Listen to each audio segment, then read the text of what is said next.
don't think there's one f***ing Navy SEAL who could survive a week training with me. I'm kind of sick of seeing it, because, like, you guys think you're badass, come train with me for a week.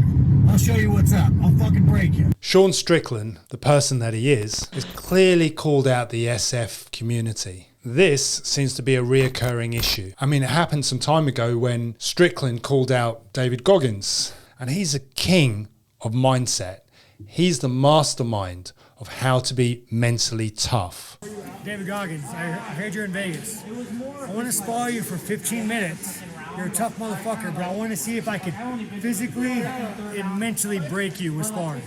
You should come do it. It'll be good for you. For Strickland to call out David Goggins and say that he would break him is quite a significant statement in itself. And when you train, the first crack in your armor always has to be your fitness. Because as soon as your fitness goes, that's when your mind goes. I don't brag about what I do, but every now and then somebody doubts you. I got a professional boxer out there. David Goggins, I heard you're in Vegas. I want to spar you for 15 minutes. You overheard, I do this. There's levels to this shit, brother. See this sweat in here? Yeah, there is no sweat. I'm just giving you a sneak peek, brother. So whenever you want some professional boxer, you can end up in fucking cardiac arrest. Try to keep up with me.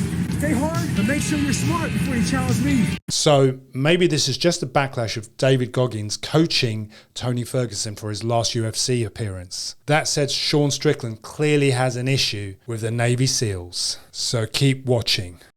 Now, mindset and psychology is something always close to my heart. Being a psychologist, of course. I think Strickland sometimes just says things for the sake of it. I don't doubt that he believes what he says, but there is an element of shock factor behind his statements.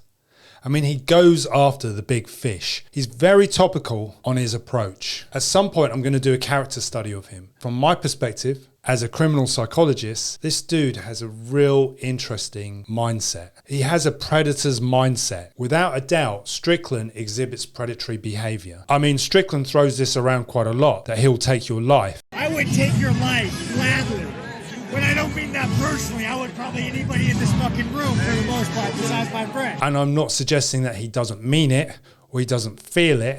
Is Strickland just a mad scientist? Has he got it right? Is it his perspective of life that's very different? Is he just saying it as it is? He reminds me of a person that says what they think without a filter, because Strickland clearly has no filter, and the average person would watch what they say. To say to someone, I would literally take your life, says you don't have a filter. To say that, anyways, I'm driving, not looking at the fucking road, and watching way too much YouTube. And I always see, like, YouTube things. Can you survive a week of Navy SEAL training? And I would like to offer the same. Come train with me for a week and see if you can survive it. That's an unfiltered thought. So some of these things you've just got to take in that context. And it's clear and apparent in the SF community, a lot of people are taking offense. I'll fucking break you. Sean, we get it. You're a badass, bro. But check it out. Your training partners get millions of dollars and they actually live. My swim buddies, they die every single year. Do you have any idea what that means? We've already proven that any kind of beatdown will not break us, but our training will simply just end your career, Sean. I can understand why, but why bother when someone's speaking in an unfiltered way? It's plain and obvious that if you can pass selection and answer the call for your country, then it's quite clear you have that mental fortitude. The only similarities you've got between the two constructs, being a professional UFC fighter and being in the military, is that you train to fight. The odds on what you're fighting for are very, very different. They're not comparable. At the end of the day, you can say both types of individuals are fighting to protect their family and their lives. But the sacrifice is very different. On the one hand, you really are sacrificing your life. And on the other, you're sacrificing glory. And there is a difference. And of course, it depends what means more to you, and that's what affects performance. You talk about taking people's souls from their body.